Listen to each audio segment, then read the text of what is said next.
नमस्ते दोस्तों, स्वागत है आपका एक नए वीडियो में। आज का जो टॉपिक है बहुत ही महत्वपूर्ण टॉपिक है, तो प्लीज़ आप लोग पूरा देखिएगा। हम सब जानते हैं कि एक टाइम था जब पूरे पृथ्वी पर बस सनातन ही था।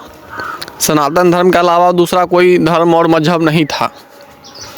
तो अचानक ऐसा क्या हुआ जो लोगों की आस्था सनातन से उठने लगी और सनातन अंततः आज के युग में भारतवर्ष में ही सिमट करके रह चुका है। बहुत ही कुछ गिने चुने ऐसे देश हैं जहाँ सनातन धर्म के लोग हैं। तो ऐसा क्या हुआ जो सनातन सिमट गया, लोगों की श्रद्धा जो है वो उठने लगी सनातन से।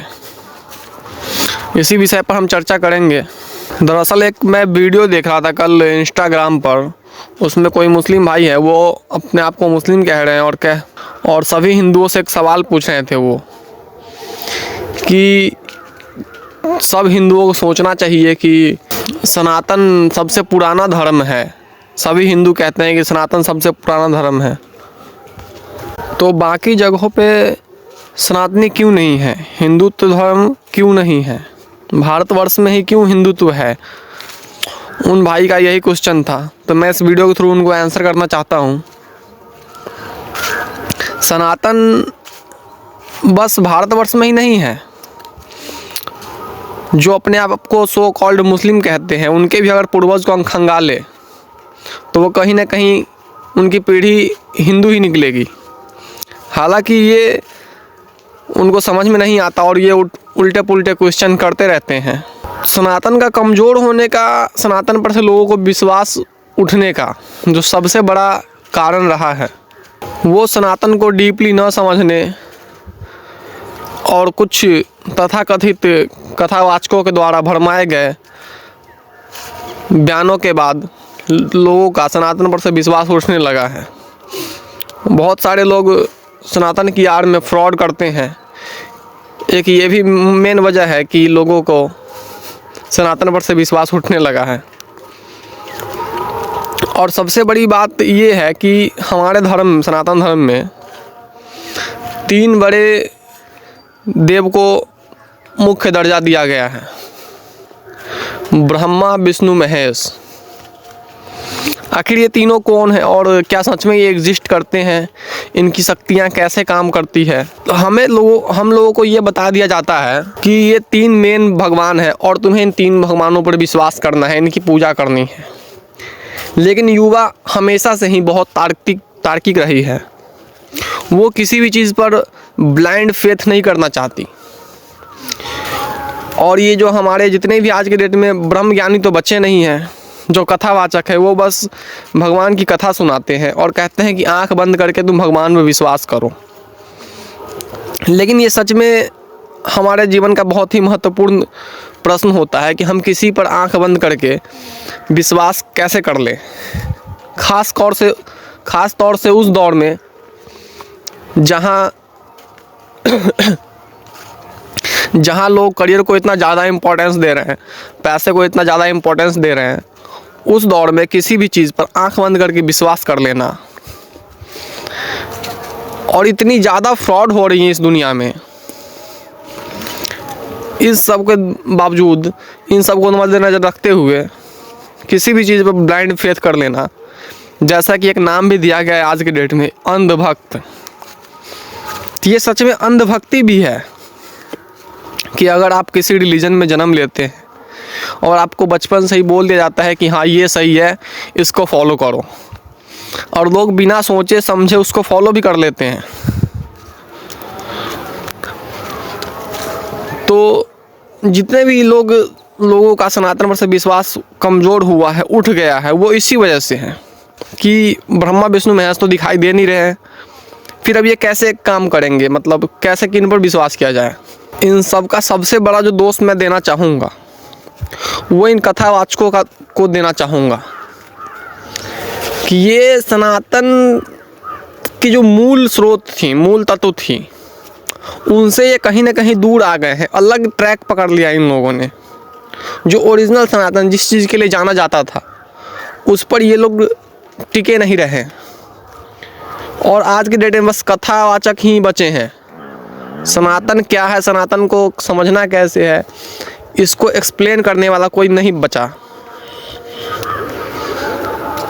पहले अगर हम पहले के ज़माने में ऋषि मुनियों को देखें तो वो ज़्यादातर फोकस क्या करते थे आत्मज्ञान पर, सेल्फ रियलाइजेशन। ये एक बहुत ही बड़ी चीज़ है। जो इंसान खुद के बारे में नहीं जानता, खुद के बारे में ABCD नहीं जानता,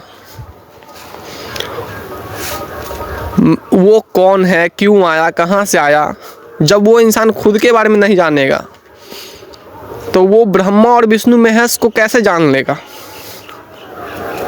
ये ठीक उसी प्रकार से है कि आप अपने घर के व्यक्ति को नहीं पहचानते और बात कर रहे हैं कि हम दूसरे देश के, दूसरे यूनिवर्स के लोगों को जानते हो। ये ठीक उसी प्रकार से है। तो हमारा जो मकसद है इस चैनल को ओपन करने का, इसका एक ही मकसद है कि हम सनातन के मूल ज्ञान को लोगों तक पहुंचाएं। और सनातन का जो सबसे मूल ज्ञान है वो यही है कि सबसे पहले आप अपने आप को जानें। हमेशा से कहा जाता है कि परमात्मा हमारे अंदर है, फिर हम बाहर कहाँ खोजते हैं। कभी हम अपने अंदर परमात्मा को खोजने की कोशिश की? कभी नहीं। जब इंसान यही नहीं जान पाएगा कि आत्मा न कभी मरती है न कभी जन्म लेती है, उनको तो यही लगता है, वो हमारे भगवान श्री राम और श्री कृष्ण के बारे में तो यही कहते हैं कि वो तो इंसान थे, जन्मे और मर गए। उनको यही नहीं पता कि आत्मा कभी मरती नहीं है।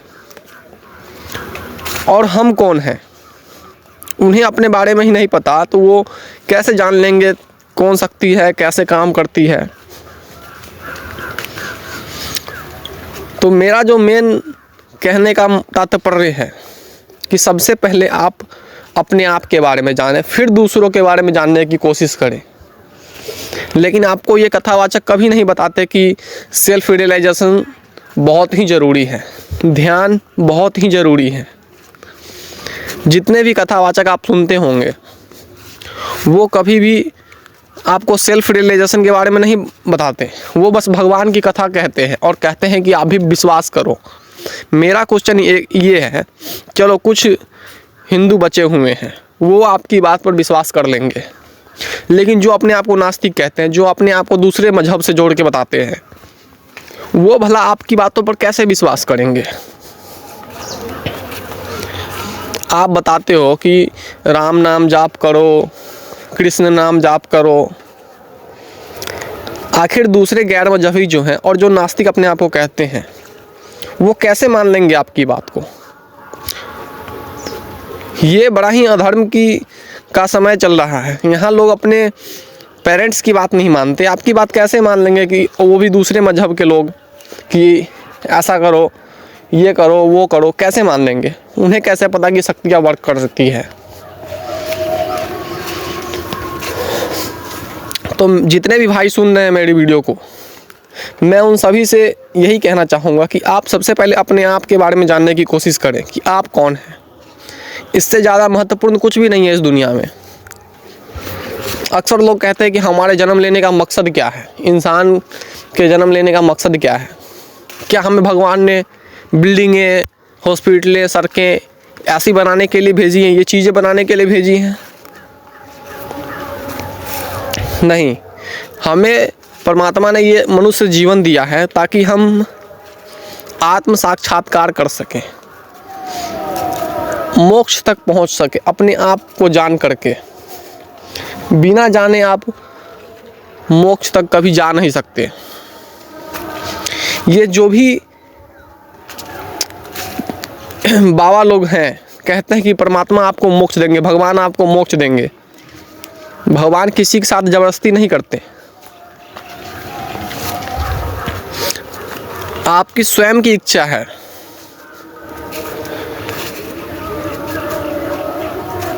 आप कौन है सबसे पहले ये जानना बहुत ही ज़रूरी है, उसके बाद भी आप सनातन को समझ पाएंगे।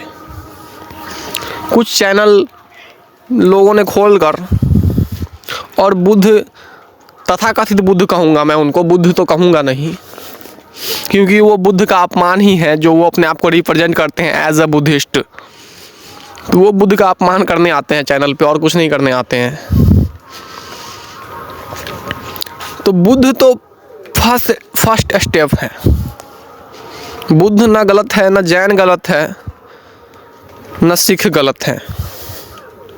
ये सब फर्स्ट स्टेप है। ये सब जितनी भी मजहबें हैं, बौद्ध धर्म, सिख धर्म, जैन धर्म, ये सब बात करती हैं सेल्फ रियलाइजेशन की। जब तक हम अपने आप को जान नहीं पाएंगे, जब तक हमें हमारा ही नाम पता नहीं होगा कि हमारा नाम क्या है, और हम दूसरे लोगों से नाम पूछ रहे हैं कि हाँ आपका नाम क्या है, आपका नाम क्या है, दूसरों को जानने की कोशिश कर रहे हैं, ये थोड़ी सी मूर्खता ही लगती है। आप अपने आप को जान सकते हैं ध्यान के माध्यम से। तो ज़्यादा से ज़्यादा फोकस करें आप सेल्फ रियलाइजेशन पे। जब आप अपने आप को जान पाएंगे तभी आप सनातन को अच्छे से समझ पाएंगे। सेल्फ रियलाइजेशन एक बहुत ही लंबी प्रक्रिया होती है, जटिल प्रक्रिया है, जिसकी वजह से लोगों को आसानी से ये समझ में नहीं आता है और वो बिना जाने बिना समझे सनातन पर उंगली उठाने का काम करते हैं। अगर उनमें थोड़ी सी भी इस बात की बोध होती कि वो कौन है तो वो कभी भी सनातन पर उंगली ना उठाते। लेकिन उनकी गलती नहीं है, गलती हमारे धर्म गुरुओं की है जो सही मार्ग नहीं बता रहे हैं सनातन को समझने का। तो आप लोग ध्यान करें, क्योंकि ध्यान ही एक मार्ग है सेल्फ रियलाइजेशन का, और उसके बाद आप सनातन को भी अच्छे से समझ सकते हैं। तो आज के वीडियो में इतना ही, मिलते हैं फिर नेक्स्ट वीडियो में। धन्यवाद।